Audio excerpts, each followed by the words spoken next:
ये वाली जो एनसीईआरटी रिवीजन का लेक्चर है वो बाकी लेक्चर से थोड़ा सा अलग रहने वाला है। इसके अंदर बेटा हम क्वेश्चंस तो रिवाइज करेंगे ही, एनसीईआरटी की लाइंस को ट्रू फॉल्स की फॉर्म में, फिल इन द ब्लैंक्स की फॉर्म में, मैचिंग टाइप क्वेश्चंस की फॉर्म में तो करेंगे ही, लेकिन मैंने इस चैप्टर के अंदर बेटा बड़े बड़े पैराग्राफ जो क्रोनोलॉजिकल वे के अंदर आपको इवोल्यूशन एक्सप्लेन किया हुआ है, पैराग्राफ्स के अंदर जहां पे बहुत सारी टर्म्स हमसे छूटी रह जाती हैं, बहुत सारे साइंटिस्ट का नाम है, बहुत सारे एग्जाम्पल्स हैं, बहुत सारी छोटी छोटी ऐसी टर्म्स हैं जो कि हम ओवरलुक कर जाते हैं।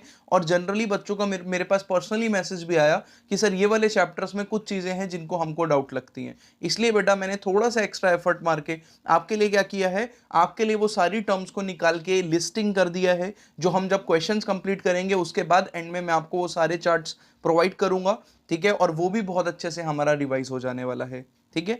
हेलो डियर स्टूडेंट्स, मेरा नाम शिवम महिंद्रू है, मैं आपका स्वागत करता हूं अपने चैनल बायोस्कोप के अंदर। और आज हम जो चैप्टर रिवाइज करने वाले हैं उसका नाम है इवोल्यूशन। तो बिना किसी टाइम वेस्ट करते हुए हम इवोल्यूशन चैप्टर का पहला क्वेश्चन जो है वो करते हैं। पहले बिल्कुल फैक्चुअल चलेंगे बेटा, क्योंकि फैक्चुअल चीजें बहुत हैं, तो जितनी फैक्चुअल चीजें आपके एमसीक्यूज में आती हैं वो सब हम देखेंगे, या आपके एग्जाम्स में डायरेक्टली टीचर पूछ सकता है। पहला क्वेश्चन है, the study of history of life forms on earth is called as evolutionary biology. तो history of life form on earth is evolutionary biology, ठीक है। सेकेंड क्वेश्चन कह रहा है, the stellar distance are measured in, तो जो space वगैरह है उन सब के जो डिस्टेंस है वो कैसे नापे जाते हैं, लाइट ईयर्स में, लाइट ईयर्स में नापे जाते हैं। बात आपको पता होगी बेटा कि आपको अगर अर्थ से सन तक का डिस्टेंस निकालना है, दो प्लैनेट्स के बीच का डिस्टेंस निकालना है, तो इसके अंदर हम लाइट ईयर में काउंट करते हैं, डिस्टेंसेस को कैलकुलेट करते हैं basically. The universe is very old, almost how much, तो आपकी एनसीईआरटी लिखती है 20 बिलियन ईयर्स एगो, ठीक है। तो 20 बिलियन ईयर्स एगो बना था, तो 20 बिलियन ईयर्स ओल्ड हो गया आपका, ठीक है, जो यूनिवर्स है। उसके बाद which theory attempt to explain the origin of universe, तो आपके एनसीईआरटी के अंदर लिखा है बेटा big bang theory, big bang theory, ठीक है। एक बड़ा सा एक्सप्लोजन हुआ जिसके बाद यूनिवर्स बना, तो थ्योरी का नाम क्या लिखा है एनसीईआरटी में, बिग बैंग थ्योरी, ठीक है। इसके अलावा in solar system of the Milky Way galaxy, Earth was supposed to have been found about dash years ago। अर्थ जो है वो कितने ईयर्स एगो बनी है, तो अर्थ जो है बेटा वो एनसीईआरटी में आपके लिखा हुआ है 4.5 बिलियन ईयर्स एगो बनी है, ठीक है। जो अर्थ है वो 4.5 बिलियन ईयर्स एगो बनी है, आपको याद रखना है, ठीक है। नेक्स्ट आपका दिया हुआ है, if life comes out of decaying and rotten material like straw, mud etcetera, this was the theory of, तो इस थ्योरी को हम बोलते हैं स्पॉन्टेनियस जनरेशन, स्पॉन्टेनियस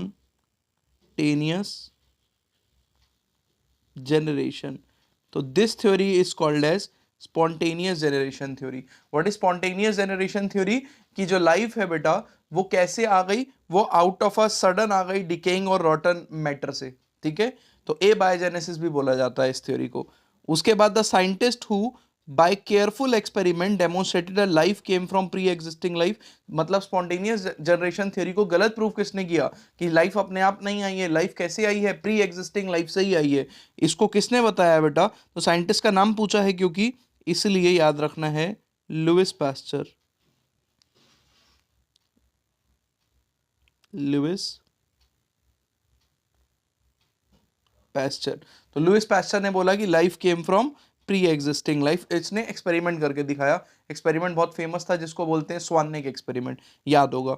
उसके बाद कह रहा है Oparin which is Russian and Haldane England से propose that the first form of life have come from pre existing non living organic molecule. तो ओपेरेन एंड हेल्डेन ने बोला बेटा कि जो लाइफ है वो प्री एग्जिस्टिंग ऑर्गेनिक मॉलिक्यूल से आई है, ठीक है, मॉलिक्यूल से बनी है। Example RNA proteins that formed that the formation of life was preceded by, तो जो फॉर्मेशन ऑफ एक्चुअल में लाइफ हुई है, जो लिविंग सेल बना है, उससे पहले क्या हुआ है, उससे पहले हुआ है केमिकल इवोल्यूशन, केमिकल इवोल्यूशन, ठीक है, याद रखना है, इंपॉर्टेंट स्टेटमेंट है। ओपर एंड हेल्डेन ने बोला कि एक्चुअल में जो लिविंग फॉर्म आई है ना, ठीक है, वो नॉन लिविंग मॉलिक्यूल से आई है। वो नॉन लिविंग मॉलिक्यूल जो हैं उन्होंने रिएक्ट करके बायोमॉलिक्यूल्स बनाए, फिर ऐसे बायोमॉलिक्यूल्स बनाए जिन्होंने एग्रीगेट होके मिलकर एक स्ट्रक्चर बनाया जिसको आपने बोला सेल, और वही था बेटा लिविंग स्ट्रक्चर सबसे पहला, ठीक है। तो केमिकल इवोल्यूशन वाली जो थ्योरी है बेटा वो किसने दी थी? ओपेरेन एंड हेल्डेन ने, ठीक है। तो ओपेरेन एंड हेल्डेन ने बोला कि केमिकल पहले क्या हुआ है? इवॉल्व हुए हैं, ठीक है।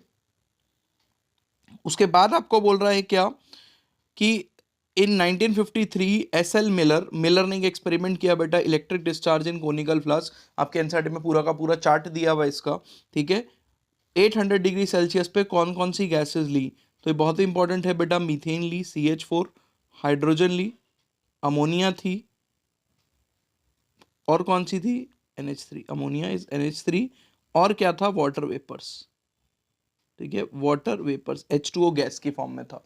और ये गैसेस इन गैसेस में ऑक्सीजन नहीं, आपको याद रखना है। इसका मतलब इस थ्योरी के अकॉर्डिंगली, उनके एक्सप्लेनेशन के अकॉर्डिंगली, जिस टाइम पे लाइफ ओरिजिनेट हुई अर्थ पे, उस टाइम पे कैसा एनवायरनमेंट था? तो बहुत इंपॉर्टेंट क्वेश्चन है। उस टाइम पे रिड्यूसिंग एनवायरनमेंट था। What is the meaning of reducing environment?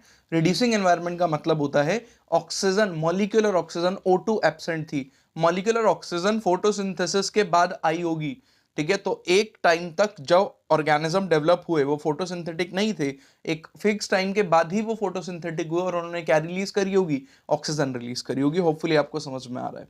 उसके बाद आपको बोल रहा है based on the observation made during the sea voyage in a sail ship called as HMS Beagle around the world, who concluded that the existing life forms is forms share similarities. तो existing life form जो है similarity show करती है, किस scientist ने बताया?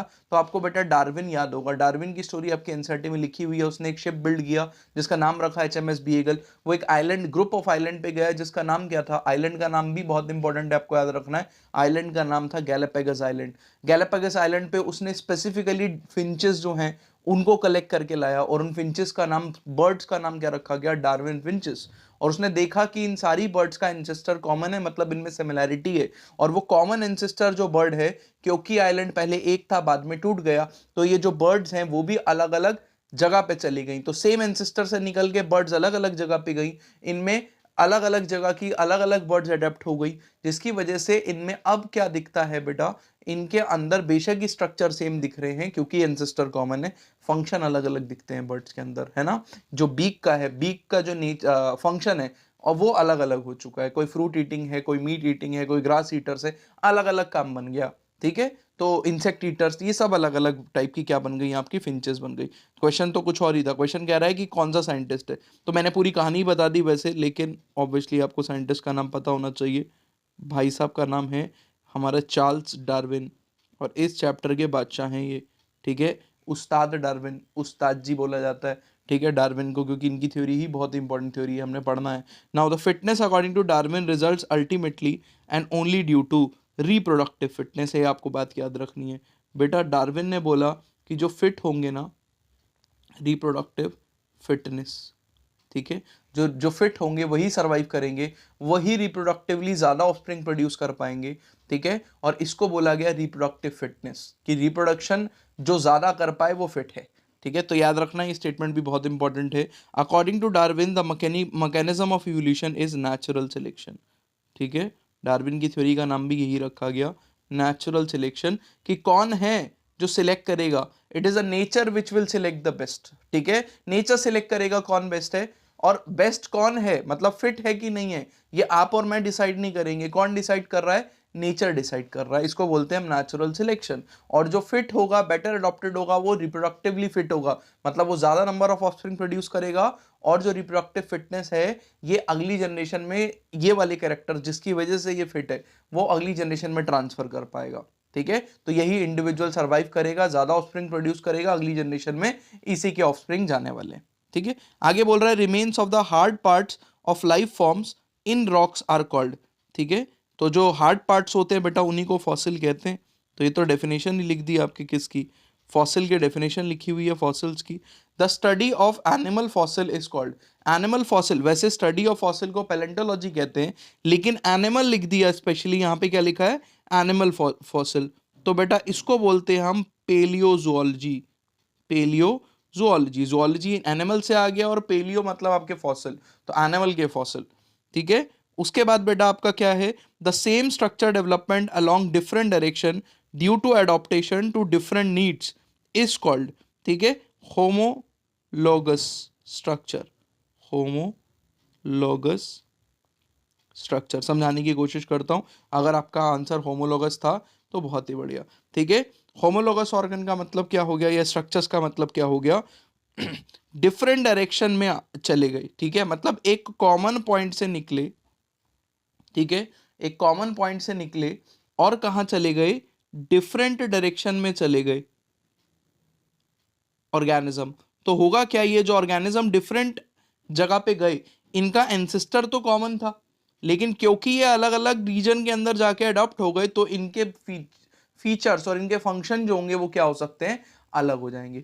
तो organ के फंक्शन तो अलग हो गए, लेकिन इनका एंसेस्टर क्या रहा, कॉमन रहा। ठीक है, तो ये एग्जाम्पल रहता है बेटा आपका डाइवर्जेंट इवोल्यूशन का, और इस केस में जो ऑर्गन दिखते हैं उन ऑर्गन्स को हम कहते हैं होमोलोगस स्ट्रक्चर्स, और वही यहां पर दिया हुआ है।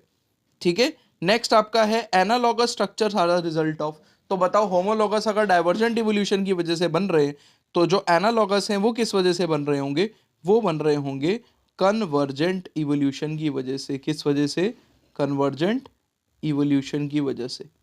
ठीक है, तो इसका मतलब अलग अलग जगह से जो जो वो है ऑर्गेनिज्म आके वो एक ही जगह पर एक ही कॉमन ज्योग्राफिकल रीजन के अंदर अडॉप्ट हो गए। तो ये किसका एग्जांपल हो गया आपका बेटा, कन्वर्जेंट इवोल्यूशन का। कन्वर्जेंट इवोल्यूशन की वजह से जो ऑर्गन बनते हैं वो एनालॉगस ऑर्गन है, याद कर लो। ठीक है, दोबारा रिवाइज करा रहा हूं, एक कॉमन एंसेस्टर से निकल के अलग अलग चले गए, डाइवर्ज कर गए, तो इस केस में ऑर्गन्स का स्ट्रक्चर तो सेम होगा, लेकिन फंक्शन क्या हो जाएगा, डिफरेंट। तो same structure different function, homologous organ कौन से इवोल्यूशन की वजह से बने, डाइवर्जेंट इवोल्यूशन की वजह से। ठीक है, लिख लो इस बात को। ठीक है, कि divergent evolution, divergent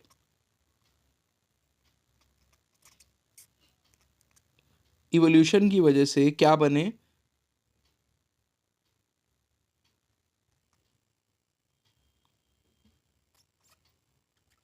homologous organs. और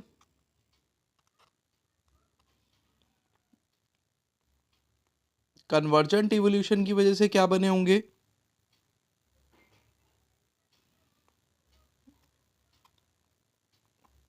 एनालॉगस ऑर्गन्स। ठीक है, तो ये इंपॉर्टेंट है। उसके बाद वही लिखा है हमने पीछे, कन्वर्जेंट इवोल्यूशन की वजह से एनालॉगस ऑर्गन बने। आगे देखो, the flippers of penguin and dolphin are the example of. अब देखो ध्यान से, इसकी ट्रिक ये है कि फंक्शन के बारे में सोचो। किसके बारे में सोचना है, फंक्शन के बारे में सोचो कि पहले फंक्शन सेम है। देखो फ्लिपर दे दिया ना, फ्लिपर दे दिया, तो फ्लिपर पेंगुइन के हों चाहे डॉल्फिन के हों, दोनों ही किस में हेल्प करेंगे, स्विमिंग में। तो फंक्शन क्या हो गया, सेम। तो स्ट्रक्चर क्या रहने वाला है, डिफरेंट। तो बताओ आप मेरे को कि जहां पे फंक्शन क्या हो, फंक्शन क्या हो सेम, लेकिन स्ट्रक्चर क्या हो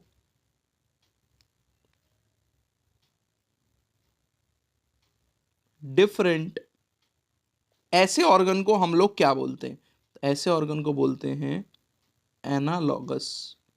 याद रखना है आपको, स्ट्रक्चर डिफरेंट है, फंक्शन सेम है, ऑर्गन को क्या बोलेंगे, एनालॉगस। नेक्स्ट आपको बोल रहा है which can be used as an industrial pollution indicator. तो बेटा ये क्वेश्चन मौत वाले एग्जाम्पल से आया है, इंडस्ट्रियल मेलानिज्म से आया है। ठीक है, जहां पर क्या था, जहां पे बिल्कुल पॉल्यूशन नहीं था तब लाइकेन ग्रो कर रही थी ट्री के ऊपर, और जब पॉल्यूशन आ गया, धुआं आ गया, तो लाइकेन गायब हो गई। तो इसीलिए यहाँ पे क्वेश्चन पूछा गया, वैसे 11th क्लास में भी पूछा जाता है क्वेश्चन। ठीक है, तो क्वेश्चन नंबर 18 का आंसर रहेगा lichen, point to be noted. ठीक है, तो जो लाइकेन है बेटा वो बहुत ही अच्छे क्या है, पॉल्यूशन इंडिकेटर हैं। Next, moth that were able to dash themselves hide in the background and survived. ऐसा मॉथ जो कि अपने आप को क्या कर पाया, तो बहुत ही इंटरेस्टिंग, कैमोफ्लॉज। कैमोफ्लॉज, जो कैमोफ्लॉज कर पाया, मतलब बैकग्राउंड से जिसका कलर मैच हो गया वो तो प्रीडेटर से बच गया, लेकिन जो नहीं कर पाया वो बच नहीं पाया।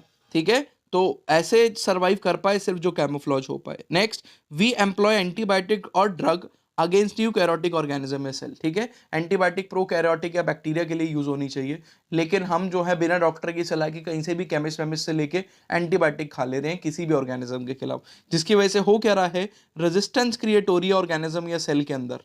ठीक है, जैसे जैसे आपके टाइम आगे बढ़ रहा है, ठीक है। तो ईयर्स में, मंथ्स में, सेंचुरीज के अंदर क्या हो रहा है बैक्टीरिया में भी और बाकी ऑर्गेनिज्म में भी, क्योंकि आप एंटीबायोटिक का इस्तेमाल वैसे नहीं कर रहे हो जैसे करना चाहिए। एक कॉमन एग्जांपल देता हूं, हर एक एंटीबायोटिक का एक पर्टिकुलर डोज और एक पर्टिकुलर टाइम पीरियड है जब तक उसको लेना चाहिए। कुछ एंटीबायोटिक 3 दिन का कोर्स रहता है, कुछ का 5 दिन का, कुछ का 7 दिन का, कुछ ऐसी भी रहती है जिनका 15-15, 10-10 दिन के कोर्स रहते हैं। अब आपको कोर्स के बारे में, डोजेज के बारे में तो पता नहीं, आपको जनरली कोई भी इन्फेक्शन हो रहा है, वायरल इन्फेक्शन भी हो जा रहा है, तो आप केमिस्ट से ले जाकर क्या कर रहे हो, एंटीबायोटिक खा ले रहे हो। अब प्रॉब्लम ये होता है कि बिना डोज को कंप्लीट करे, ठीक है, एक्यूरेट डोज में ना लेना या फिर एक्यूरेट टाइम पीरियड तक डोज ना लेना, इसकी वजह से हो क्या रहा है, ठीक है, बैक्टीरिया के अंदर रेजिस्टेंस आ जा रही है, ठीक है। और ये रेजिस्टेंस बैक्टीरिया के अंदर एक टाइप का क्या कर दिया है हमने, ह्यूमंस की वजह से सिलेक्शन हो रहा है बैक्टीरिया का, ठीक है। आपने एंटीबायोटिक डाली और बड़ी सी बैक्टीरिया पॉपुलेशन में वही बैक्टीरिया सर्वाइव कर पाएगा जिसमें ये वाली रेजिस्टेंस है। अब प्रॉब्लम क्या होगी, ये वाली रेजिस्टेंस वाले बैक्टीरिया जब ग्रो करेंगे, ठीक है, ग्रो करेंगे, तो अब जो बैक्टीरिया की कॉलोनी आपकी बॉडी में बनेगी वो सारे बैक्टीरिया होंगे जो अब इस एंटीबायोटिक से तो नहीं मरेंगे।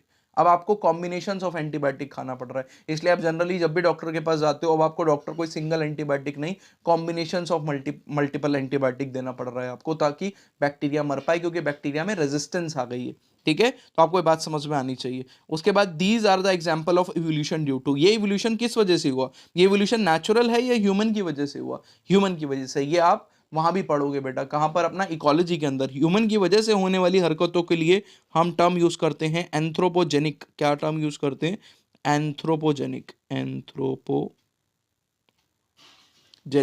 तो ये जितना भी हो रहा है ये किस वजह से हो रहा है, it is due to anthropogenic action, point to be noted, ठीक है। क्वेश्चन नंबर 21 देखो, on which island did Darwin observe many variety of finches. कौन सा आइलैंड था बेटा, तो गैलापैगोस आइलैंड, अभी बताया मैंने आपको, गैलापैगोस, ठीक है, गैलापैगोस आइलैंड, आइलैंड। बेटा एक और आइलैंड है मलय, ठीक है, मलय आइलैंड, आइलैंड्स के ग्रुप को बोलते हैं आर्कीपेलागो। तो आइलैंड जो है मलय ग्रुप है, उस पे किस साइंटिस्ट ने वर्क किया था, ये आपकी एनसीईआरटी में बहुत छुपा के लिखी हुई है टर्म, लेकिन आपको पता होनी चाहिए। ये साइंटिस्ट जो थे उनका नाम था एल्फ्रेड, एल्फ्रेड वेलेस, ठीक है, वेलेस, WALLACE। और बेटा ये साइंटिस्ट ने सेम टाइम पीरियड में, जिस टाइम पीरियड में डार्विन ने पूरी theory they the, theory of natural selection, जिसके 2 पॉइंट थे, ठीक है, जिसके 2 मेजर पॉइंट्स थे, एक तो नेचुरल सिलेक्शन और एक ब्रांचिंग डिसेंट, उस टाइम पे इंडिपेंडेंटली आपका जो एल्फ्रेड वेलेस है उसने क्या किया, उसने इस आइलैंड पे जाके, ठीक है, मलय आइलैंड्स के ग्रुप पे जाकर बुक भी लिखी हुई अपने पूरे के पूरे ट्रिप की, और इसने वहां पे जाके इंडिपेंडेंटली नेचुरल सिलेक्शन को स्टडी किया। तो इसने भी रिपोर्ट किया नेचुरल सिलेक्शन को, याद रखना है आपको, आपके एनसीईआरटी में लिखा है। The process of evolution of different species in a geographical area starting from a point and literally radiating to other area is called. तो आप खुद सोचो किस चीज की डेफिनेशन दी हुई है, सोचो, एक पॉइंट से निकलकर, ठीक है, एक पॉइंट से निकलकर अलग अलग जगह पे चली गई, ठीक है, स्पीशीज अलग अलग जोग्राफिकल रीजन में चली गई। तो आप अपनी एनसीईआरटी का डायग्राम देखोगे ना, तो वहां पे एक मार्सुपियल रेडिएशन दिया है। मार्सुपियल मतलब पाउच वाले एनिमल। तो पाउच वाले एनिमल का एक कॉमन एंसेस्टर हुआ करता था, ये कॉमन एंसेस्टर से निकल के ऑर्गेनिज्म अलग अलग रीजन में जाके अडॉप्ट हो गए। कहने का मतलब है एक एक पर्टिकुलर जगह पे चला गया, एक ने पानी में जाके अडॉप्ट करना शुरू कर दिया, एक ने ट्रीज पे रहना शुरू कर दिया, एक ने ज्यादा घास वाली जगह पे रहना शुरू कर दिया। तो इन सब में क्या हुआ कि कॉमन पॉइंट से निकलने के बाद भी इन सब में एडॉप्टेशन क्या हो गई, अलग अलग। तो डाइवर्जेंट इवोल्यूशन का बहुत अच्छा एग्जांपल है, लेकिन ये एग्जांपल है किस चीज का, इसको बोलते हैं एडेप्टिव रेडिएशन। क्या बोलते हैं हम इसको, एडेप्टिव रेडिएशन, रेडिएशन। तो बहुत ही अच्छा एग्जांपल है। तो adaptive radiation is an example of, अगर मैं आपसे पूछूं तो कन्वर्जेंट के डाइवर्जेंट, तो याद रखना आगे से आंसर करना डाइवर्जेंट इवोल्यूशन, ठीक है। तो adaptive radiation is an example of divergent evolution. आगे देखते हैं, 2 examples of adaptive radiation are. तो 2 एग्जांपल आपके एनसीईआरटी में बहुत ही बढ़िया दिए हैं बेटा। एक तो है डार्विन फिंचेस, कि एक कॉमन पॉइंट से बर्ड निकल के अलग अलग जगह पे चली गई, और एक एडॉप्टिव रेडिएशन का जो एनसीईआरटी में चार्ट दिया है विच इज मार्सुपियल रेडिएशन। तो दोनों ही लिख सकते हो आप यहां पे, एक लिख दो क्या, डार्विन फिंचेस, और दूसरा लिख दो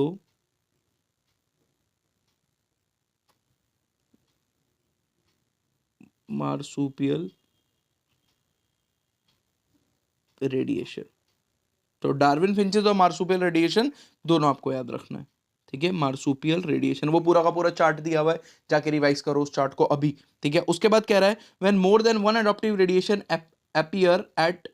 appear to have occur in a isolated geographical area representing different habit, one can call this as, ये बहुत ही अच्छा क्वेश्चन है, इसको हम कन्वर्जेंट इवोल्यूशन बोल सकते हैं, कन्वर्जेंट इवोल्यूशन। ये क्या बात हुई सर, कुछ समझ सा नहीं आया, अभी समझ में आएगा, मैं आपको समझाता हूँ, ध्यान से सुनना, ठीक है। यहाँ पे समझाने की कोशिश करता हूँ। इमेजिन करो कि ये एक एंसेस्टर थे, इनसे निकल के अलग अलग रीजन के अंदर क्या हो गया बेटा, स्पीशीज निकल के चली गई, तो ये जो ऑर्गेनिज्म अलग अलग जगह पे अडॉप्ट हो गए, ठीक है। इनमें क्या दिखा आपको, इनमें दिखा आपको divergent evolution which is called, और ये जो फिनोमिना है पूरा का पूरा, ये क्या दिखा आपको, दिस इज एडॉप्टिव रेडिएशन। लेकिन अगर सेम जोग्राफिकल रीजन में, ठीक है, एक बड़ा सा जोग्राफिकल रीजन है, इसमें एक और एडॉप्टिव रेडिएशन हुई होती,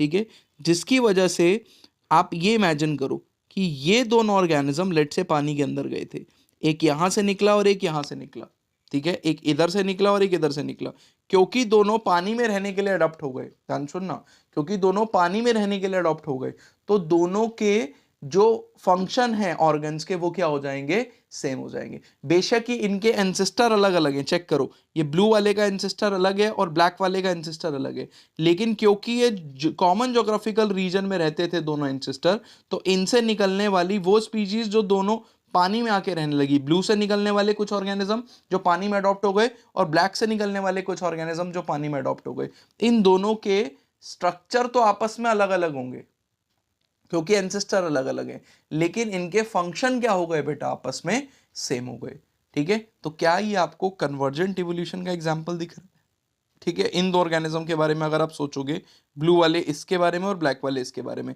तो इनके एंसेस्टर अलग हैं, लेकिन क्या हुआ, एक कॉमन पॉइंट पे आकर इनके फंक्शन सेम हो रहे हैं, तो एक कन्वर्जेंट इवोल्यूशन का एग्जांपल हो गया। इसलिए बहुत बढ़िया स्टेटमेंट है, मेरी तरफ से स्टार मार्क कर लेना स्टेटमेंट को। क्या बोल रहा है, एडॉप्टिव रेडिएशन अपने आप में क्या है, कन्वर्जेंट के डाइवर्जेंट, तो एडॉप्टिव रेडिएशन अपने आप में डाइवर्जेंट है, लेकिन सेम ज्योग्राफिकल रीजन के अंदर जब दो एडॉप्टिव रेडिएशन होती हैं, दो डाइवर्जेंट इवोल्यूशन हो रहे हैं, तो इनके ऑर्गेनिजम्स को जब आमने सामने रखोगे तो इन ऑर्गेनिजम्स का दोनों का एंसिस्टर तो अलग अलग होगा, इसका अलग है इसका अलग है, लेकिन इनके फंक्शन आपस में सेम हो जाएंगे क्योंकि ये दोनों सेम हैबिटेट के अंदर आके क्या हो गए, अडेप्ट हो गए। बहुत ही बढ़िया क्वेश्चन है, याद रखना। तो वही लिखा है, ठीक है, one can call this as convergent evolution. इसको क्या बोल सकते हैं हम, कन्वर्जेंट इवोल्यूशन बोल सकते हैं। बहुत ही इंपॉर्टेंट एग्जांपल, ऐसा एक एग्जांपल आपके एनसीईआरटी में दिया है, एक चार्ट दिया है पूरा, इधर दिया है प्लेसेंटल एनिमल्स का, मैमल्स का, और इधर दिया है मार्सुपियल्स का। तो प्लेसेंटल मैमल्स और मार्सुपियल्स को आमने सामने अगर आप कंपेयर करोगे तो ये कन्वर्जेंट इवोल्यूशन का एग्जांपल है, ठीक है, ये कन्वर्जेंट इवोल्यूशन का एग्जांपल है बेटा, ठीक है। वुल्फ और टेस्मानियन वुल्फ, तो ये जो आपके एग्जांपल्स आ गए सारे के सारे आमने सामने वाले, ये सब क्या हो गए आपके, ठीक है, ये आपका कन्वर्जेंट है। जबकि सिर्फ मार्सुपियल की अगर आप बात करोगे, ठीक है, सिर्फ मार्सुपियल, तो वो डाइवर्जेंट है क्योंकि अडॉप्टिव रेडिएशन। सिर्फ प्लेसेंटल मैमल तो डाइवर्जेंट, लेकिन जब इनके वो ऑर्गेनिज्म जो कि सेम हैबिटेट में आके अडॉप्ट हो गए तो आमने सामने एक ऐसा इवोल्यूशन आ जाएगा कन्वर्जेंट, ठीक है। तो adaptive radiation is divergent, but more than one adaptive radiation in single isolated geographical area is called as convergent. Adaptive radiation divergent, more than one adaptive radiation एक ज्योग्राफिकल एरिया के अंदर convergent, याद रखना है, बहुत इंपॉर्टेंट, तभी star mark कर लिया। The rate of appearance of the new form is link to the life cycle, ठीक है, लाइफ साइकिल और लाइफ स्पैन, बिल्कुल सच लिखा है बेटा ये, ठीक है। अपीयरेंस ऑफ न्यू फॉर्म्स, जल्दी जल्दी नई नई फॉर्म्स आएंगी, ये लाइफ साइकिल पे डिपेंड करता है, सच तो बात है। सोचो, बैक्टीरिया जल्दी जल्दी ग्रो करता है तो उसके अंदर चेंजेस भी क्या आएंगे, जनरेशन आफ्टर जनरेशन जल्दी जल्दी आएंगे, क्योंकि नई पॉपुलेशन, नया जो भी जनरेशन आएगी वो जल्दी जल्दी आएगी। जितना जल्दी जल्दी नई जनरेशन आएगी उतना जल्दी जल्दी चेंजेस भी होंगे बॉडी के अंदर, तो यही तो बोल रहा है। जबकि हमारे ह्यूमंस के अंदर बेटा उतनी जल्दी जल्दी नहीं आ रही है, तो चेंजेस भी बहुत जल्दी नहीं देखने को मिलते हैं, लेकिन वहीं आप बैक्टीरिया की बात करोगे तो बहुत तेजी से ग्रो करता है, इस वजह से चेंजेस। बहुत बढ़िया एग्जांपल आप वायरस का ले लो, कोविड देखो, कितने कम टाइम पीरियड के अंदर जो कोरोना वायरस है उसने अपने कितने सारे स्ट्रेन्स दिखा दिए थे। क्यों? क्योंकि वायरस बहुत तेजी से रेप्लिकेट करते हैं। तो ये बात बिल्कुल गहरी है और बहुत अच्छी है, एनसीईआरटी से निकाल के आपको पढ़ा रहा हूं मैं यहाँ पे। ठीक है, नेक्स्ट कह रहा है the geographical history of earth closely correlate with the biological history of earth. ये बिल्कुल सच बात है बेटा। ठीक है, ज्योग्राफिकली अर्थ पे कैसी कंडीशन थी उस अकॉर्डिंगली ऑर्गेनिजम्स के फॉसिल भी उस अकॉर्डिंगली बन रहे। मतलब क्या ऑर्गेनिज्म की बॉडी पे हेयर होंगे कि नहीं होंगे, ये टेम्परेचर पे डिपेंड करेगा। टेम्परेचर पे height of organism, size of organism, ठीक है, कंडीशंस के ऊपर बॉडी में स्किन कलर कैसा दिखेगा ऑर्गेनिज्म, ये सारी चीजें डिपेंड कर रही थी। तो इसका मतलब जो बायोलॉजिकल हिस्ट्री है अर्थ की वो को रिलेट की जा सकती है ज्योग्राफिकल हिस्ट्री अर्थ से। ये भी समझ में नहीं आती है स्टेटमेंट हमको डायरेक्टली, लेकिन आपको याद रख लेनी है, ट्रू है ये स्टेटमेंट। उसके बाद according to Darwin adaptive abilities acquired, गलत हो गया बेटा। वो कह रहा है डार्विन के अकॉर्डिंगली जो एडॉप्टेशन है वो एक्वायर्ड है, बर्थ के बाद होती है। ये तो मैं ऐसी बात करने की कोशिश कर रहा हूं आपके साथ कि मैं आपको उठा के पानी में फेंक दूं, ठीक है, और बोलूं बेटा अब पानी के अंदर जाके सांस लो, ठीक है, और आप सांस नहीं ले पा रहे हो और मर गए, तो मैं आप पे इल्जाम लगा दूंगा कि इसने तो एडॉप्ट किया ही नहीं। नहीं, ऐसा नहीं होता है, दिस इज नॉट एडॉप्टेशन। ठीक है, अगर मेरे को आप पोलर रीजन में ले जाके छोड़ दोगे, अगर मुझ में वो वाली वेरिएशन बाय बर्थ हुई कि मैं सर्दी बहुत ज्यादा झेल सकता हूं तो मैं सरवाइव करूंगा, अदरवाइज मैं मर जाऊंगा। ठीक है, एक्वायर नहीं होती एडॉप्टेशन कभी भी। एक्वायर होने लगी तो फिर तो मजे ही आ जाएंगे बेटा, है ना। फिर तो ऐसी बात होनी चाहिए कि मैंने आपको पानी के अंदर डुबो दिया और मैं आप ही पे इल्जाम लगा रहा हूं कि जज साहब मैंने इसका मर्डर नहीं किया, इसकी बॉडी में तो खुद ही गिल्स नहीं आए। ठीक है, इसमें तो अडॉप्टेशन हो जानी चाहिए थी। तो याद रखना है एक्वायर नहीं होती अडॉप्टेशन। ठीक है, अडॉप्टेशन जो है वो क्या हो रहा है, वो इनहेरिट करी जा रही है। तो ये गलत स्टेटमेंट हो गई, ये फॉल्स है स्टेटमेंट, याद रखना है। तो ये स्टेटमेंट फॉल्स है। उसके बाद the two key concept of Darwin theory of evolution are. तो दो की कॉन्सेप्ट डार्विन थ्योरी के क्या क्या है बेटा? एक तो है नेचुरल सिलेक्शन और एक है ब्रांचिंग डिसेंट। याद रखना, ब्रांचिंग डिसेंट, याद रखना। The work Thomas Malthus on population influences Darwin. ठीक है, डार्विन बेटा, डार्विन जो है बहुत इन्फ्लुएंस हुआ था थॉमस माल्थस से। ठीक है, इनकी किताब से। इन्होंने पॉपुलेशन जो है, पॉपुलेशन जेनेटिक्स के बारे में बहुत अच्छी किताब लिखी थी, तो वहां से बहुत ज्यादा प्रेरित था डार्विन। उसके बाद उसने अपनी अलग से क्या करी, रिसर्च वगैरह करी है ना, गैलापागोस आइलैंड वगैरह पे जाके। क्वेश्चन नंबर 31 पढ़ने की कोशिश करते हैं बेटा। वो कह रहा है Hugo de varies based on his work on which plant brought fourth the idea of mutation. तो किस प्लांट पे काम किया बेटा? तो आपको याद रखना है इवनिंग प्राइमरोज। इवनिंग प्राइमरोज, इसका साइंटिफिक नेम भी है ओइनोथेरा लेमार्कियाना। ठीक है, तो इवनिंग प्राइमरोज जो है, primrose, evening primrose. Now single step large mutation is called as saltation. ये याद रखना, इस पे क्वेश्चन आता है, सॉल्टेशन। बेटा ह्यूगो डी वेरीज की जो थ्योरी थी ना, उस थ्योरी का नाम था mutational theory of inheritance. Darwin की थ्योरी का नाम था theory of natural selection. Mutation की वजह से हुआ इवोल्यूशन, ये किसका कहना था? सडन चेंजेस की वजह से, सिंगल स्टेप लार्ज म्यूटेशंस की वजह से हुआ है, ये कहना था ह्यूगो डी वेरीज का। डार्विन का कहना था नहीं, जो वेरिएशन होती है पॉपुलेशन के अंदर वो एग्जिस्ट करती हैं और ये वेरिएशन स्लो है और डायरेक्शनल है। ये वेरिएशन तभी आती है जब ऑर्गेनिज्म सेक्सुअली रिप्रोड्यूस करता है। मियोसिस से होने वाली वेरिएशन, रिप्रोडक्शन के टाइम पे होने वाली वेरिएशन तो छोटी छोटी है और डायरेक्शनल है। ठीक है, पिछली जनरेशन से अगली जनरेशन में जाती रहेंगी। लेकिन कुछ एग्जाम्पल है जो डार्विन की थ्योरी से एक्सप्लेन नहीं हो पाए। सडन चेंजेस भी दिखते हैं कभी कभी जिसकी वजह से वेरिएशन आती है। वहीं पे ह्यूगो डी वेरीज ने बोला कि जो इवोल्यूशन हुआ है वो तो सॉल्टेशन की वजह से हुआ है। सॉल्टेशन मतलब सिंगल स्टेप लार्ज म्यूटेशन हुई है जिसकी वजह से इतनी सारी वैरायटी हो गई। ठीक है, एकदम सडन चेंजेस, तो म्यूटेशनल थ्योरी। एक्चुअल में ज्यादा ठीक डार्विन की थ्योरी मानी गई, लेकिन डार्विन की थ्योरी सारी चीजों को एक्सप्लेन नहीं कर पा रही थी क्योंकि एक्चुअल में वेरिएशन म्यूटेशन की वजह से भी हुई। तो आज के टाइम पे हम जो थ्योरी मानते हैं उसमें डार्विन के पोस्टुलेट्स भी उठाए हैं हमने, और हमने ह्यूगो डी वेरीज के पोस्टुलेट्स भी उठाए हैं, और दोनों को मिला के एक सिंथेटिक थ्योरी बनाई है which is modern synthetic theory. ठीक है, इसी को नियो डार्विनिज्म भी बोलते हैं, जिसमें ज्यादा पॉइंट्स डार्विन से लिए गए, लेकिन यस इसके अंदर म्यूटेशन वाले पॉइंट को भी ऐड किया गया, क्योंकि बिना म्यूटेशन के आप सारी वेरिएशंस को कवर नहीं कर पाओगे। बहुत सारी वेरिएशन है जो म्यूटेशन से ही एक्सप्लेन होती है। ठीक है, सडन चेंज से। तो होपफुली मैंने आपको रिवाइज करा दिया ये सब। उसके बाद देखो, which principle says that the allelic frequency in a population are stable and constant from generation to generation. तो आपको याद होना चाहिए Hardy Weinberg, Hardy Weinberg principle. तो हार्डी वेनबर्ग प्रिंसिपल जो है उसने बताया, ठीक है। What are the different different operation of natural selection. तो नेचुरल सिलेक्शन किन किन चीज़ों कैसे कैसे ऑपरेट हो सकता है, तो आपको याद होगा आपके एनसीईआरटी के अंदर ऐसा एक चार्ट बना हुआ है और इसको 3 तरीके से चेंज होते हुए दिखाया है। तो कौन से 3 तरीके हैं जिसकी वजह से, तो different operations are natural selection can be stabilising, stabilising कि नेचुरल सिलेक्शन ऐसा हुआ जिसने इंटरमीडिएट कैरेक्टर्स को ज़्यादा फायदा दिया, तो ये जो पीक है बेटा ये पीक इंक्रीज हो जाएगी, ठीक है। Natural selection can B directional, directional का मतलब हो गया किसी एक एक्सट्रीम के ऑर्गेनिजम्स को नेचुरल सिलेक्शन क्या कर रहा है, हेल्प कर रहा है, तो जो पीक है वो एक पर्टिकुलर डायरेक्शन में शिफ्ट हो जाएगी, या तो आगे शिफ्ट हो जाए या पीछे शिफ्ट हो जाए, बट शिफ्ट हो जाएगी ये।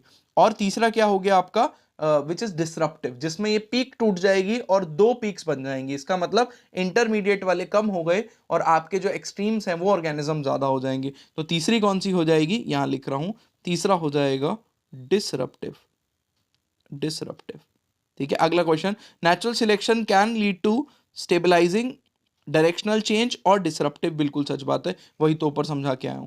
The first cellular form of life appeared on earth, सबसे पहली जो सेलुलर फॉर्म है लाइफ की वो अर्थ के ऊपर आई कब, 2000 मिलियन ईयर्स एगो, याद रखनी है स्टेटमेंट, इंपॉर्टेंट है। उसके बाद, which of the following is the correct sequence for the ancestors, तो एंसेस्टर्स ऑफ प्लांट फॉर्म। सो बेटा चार्ट दिया हुआ है पूरा प्लांट का आपके एनसीईआरटी में बड़ा सा, उसके अंदर इनिशियल एंसेस्टर देखोगे तो वही है, और ये क्वेश्चन एक बारी पहले भी आ चुका है प्रीवियस ईयर के अंदर, इसलिए आपको एक क्वेश्चन याद भी रखना है, ठीक है। सबसे पहले बेटा आएगा आपका ए इज योर क्लोरोफाइट, फिर आएगा ट्रेकियोफाइट्स विच इज डी, फिर आएगा आपका क्या, राइनिया टाइप के प्लांट, और सबसे लास्ट में आएंगे साइलोफाइटॉन, याद रखना है ये वहां पे दिया हुआ है, ठीक है। तो सी टी आपका क्या आ जाएगा, सी टी आर पी, ठीक है।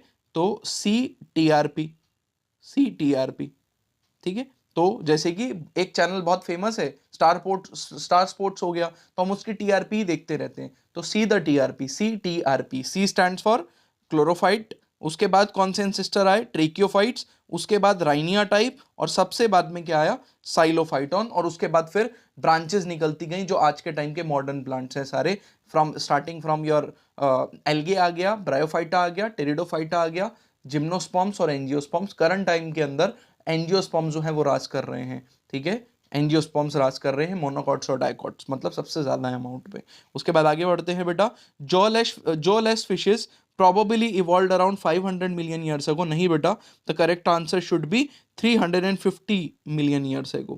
ये आपके एनसीईआरटी का फैक्चुअल बेस्ड क्वेश्चन है, अगर आपको समझ में आया तो अच्छी बात, नहीं आया तो अभी अभी आपको मैं वो चार्ट्स दे रहा हूं जिनके थ्रू आप बहुत आसानी से इनको याद कर सकते हो। उसके बाद in 1938 a fish caught in dash, तो कहां पर पकड़ी गई fish, happens to be coelacanth, तो फिश का नाम रखा गया coelacanth which was thought to be extincted. बेटा हमको ऐसा लगता था कि ये जो फिश है वो एक्सटिंक्ट हो चुकी है, लेकिन 1938 के अंदर इसको साउथ अफ्रीका, कहां पर, साउथ अफ्रीका के अंदर पकड़ा गया, देखा गया और पकड़ा गया, याद रखना है आपको, कब, 1938, तो बहुत रीसेंट है, और इस फिश का बहुत ही ज्यादा इंपॉर्टेंस रहा है बेटा, ठीक है, बहुत ही ज्यादा इंपॉर्टेंस रहा है। मैं आपको बताऊंगा क्या कहने की कोशिश कर रहा हूँ, अभी आपको जब चार्ट पढ़ाऊंगा तो समझ में आ जाएगा, अगर आपको पता है तो बहुत ही बढ़िया, very good, I am proud of you. आगे देखो, dash evolve from the first amphibian, तो जो सबसे पहले एम्फीबियन थे उनसे क्या इवॉल्व हुए, तो lobe fins, lobe fins,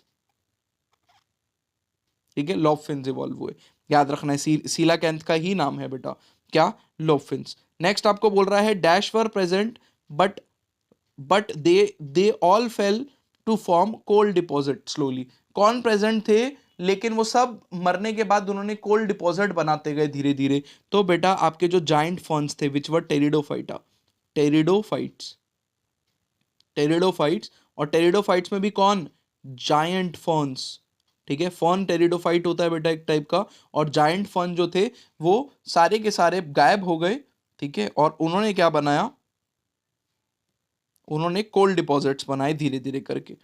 next question number 42 बोल रहा है आपसे कि about 200 million years ago the dinosaur suddenly disappear from the earth, ठीक है, ये स्टेटमेंट बेटा फॉल्स है, क्यों फॉल्स है? क्योंकि 200 नहीं 65 मिलियन ईयर्स अगो, 200 बहुत ज्यादा दे दिया यहाँ पे।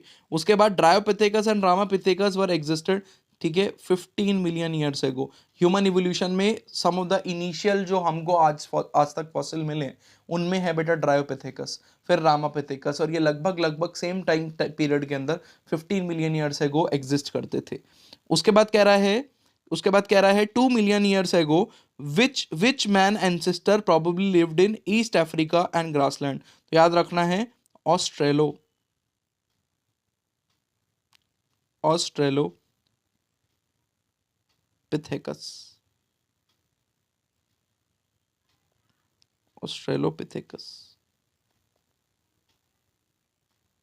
तो ऑस्ट्रेलोपिथेकस।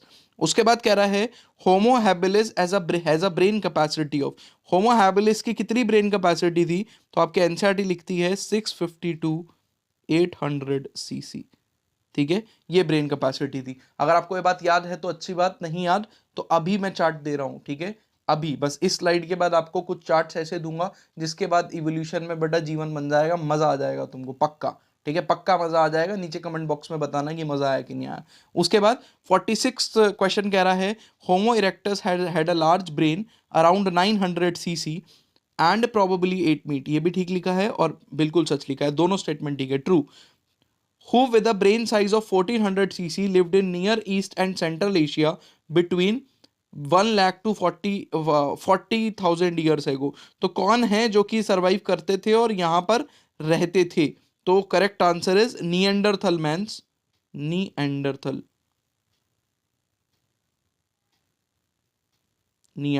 मैन, ठीक है। ये भी चीज अगर आपको याद थी तो अच्छी बात, नहीं याद तो अभी चार्ट प्रोवाइड कर रहा हूं, टेंशन नहीं लो।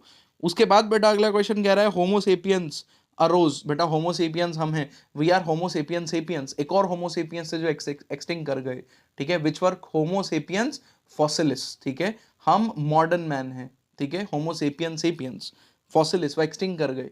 नेक्स्ट आपको कह रहा है homo sapiens arose in which place and move across the continent. तो कहां पर अरोज हुए बेटा? अफ्रीका, याद रखना है अफ्रीका में आए। तो हमारा जो हमारा अपीयरेंस था वो अफ्रीका से आया है। नेक्स्ट आपको कह रहा है the story of evolution of modern man is most interesting and appears to parallel the evolution and human brain language. ये सच बात है, एनसीईआरटी से उठाई गई है कि मॉडर्न मैन के जब इवोल्यूशन पढ़ोगे तो सबसे इंटरेस्टिंग है, ठीक है, और ये इवोल्यूशन पैरेलल चलता है ह्यूमन के ब्रेन के डेवलपमेंट में। इसलिए मैं आपको बोलता हूं कि जब भी आप ह्यूमन इवोल्यूशन के पढ़ोगे, एंसेस्टर्स पढ़ोगे, तो उनमें क्रेनियल कैपेसिटी, ब्रेन की कैपेसिटी जरूर पढ़ना, ठीक है, क्रेनियल कैपेसिटी आपको पढ़ना है।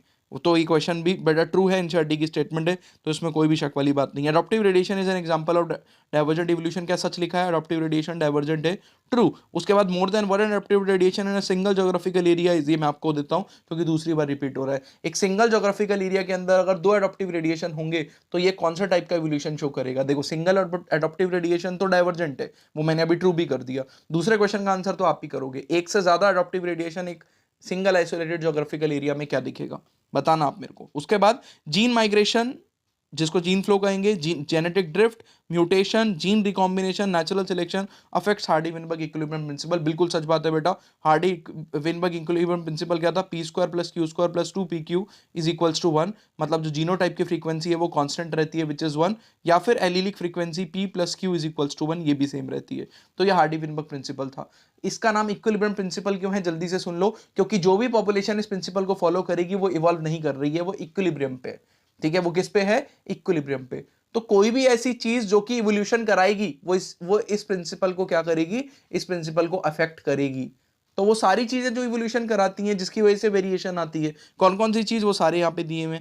तो एक तो gene migration, gene flow, genetic drift, mutation, gene recombination, natural selection, check करो, ये सबके सबकी वजह से वेरिएशन आती है। और ये 5 फैक्टर्स आपके एनसीईआरटी में दिए हुए हैं। ये स्टेटमेंट एब्सोल्युटली ट्रू है, कोई शक वाली बात नहीं है इसके अंदर, ठीक है। अब मैं वहीं पर आ चुका हूं जहां पे आपको पूरे लेक्चर में प्रिपेयर कर रहा था कि कोई बात नहीं बेटा, आप में से जो बच्चे आंसर कर पाए बहुत ही बढ़िया, I am proud of you, आपका ये चैप्टर बहुत अच्छे से रिवाइज्ड है। ये वो क्वेश्चन है जो आपको होने चाहिए। जो बच्चे आंसर नहीं कर पाए और यहां तक पहुंच गए हैं तो बिल्कुल भी बेटा आपको बुरा फील नहीं करना है। क्यों? क्योंकि अब मैं जो आपको अभी भी मौका है, अब मैं जो आपको चार्ट्स कुछ प्रोवाइड करने जा रहा हूं, इन चार्ट्स को पढ़ने के बाद आपके मेजॉरिटी ऑफ कॉन्सेप्ट जो हैं वो क्लियर हो जाएंगे। आपके दिमाग में बहुत सारी चीजें हैं जो कि अच्छे से कवर हो जाएंगी, ठीक है। तो इन चार्ट्स को देखो, अपनी नोटबुक ले लो, लिखो बेटा, आधा एक घंटा लगा दो, कोई बात नहीं, इवोल्यूशन मार्क्स देके जाएगा। इन पॉइंट्स को लिखो, चार्ट बनाओ, उसके बाद ये वाले वीडियो के वो सारे क्वेश्चन जो आपसे एक बारी में सॉल्व नहीं हुए उनको फिर से जाके देखना और सॉल्व करने की कोशिश करना।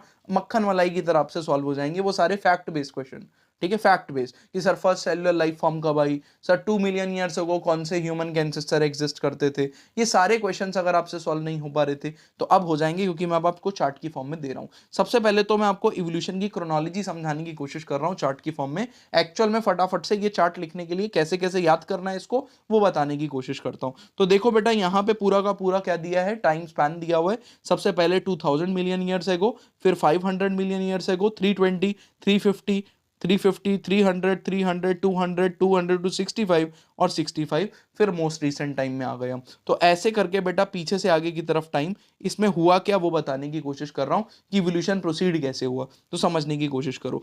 फर्स्ट सेलुलर लाइफ फॉर्म कब आई बेटा, 2000 मिलियन ईयर्स अगो, ये याद रखना पड़ेगा। 2000 साल, मिलियन साल पहले क्या आई, फर्स्ट सेल्यूलर लाइफ फॉर्म।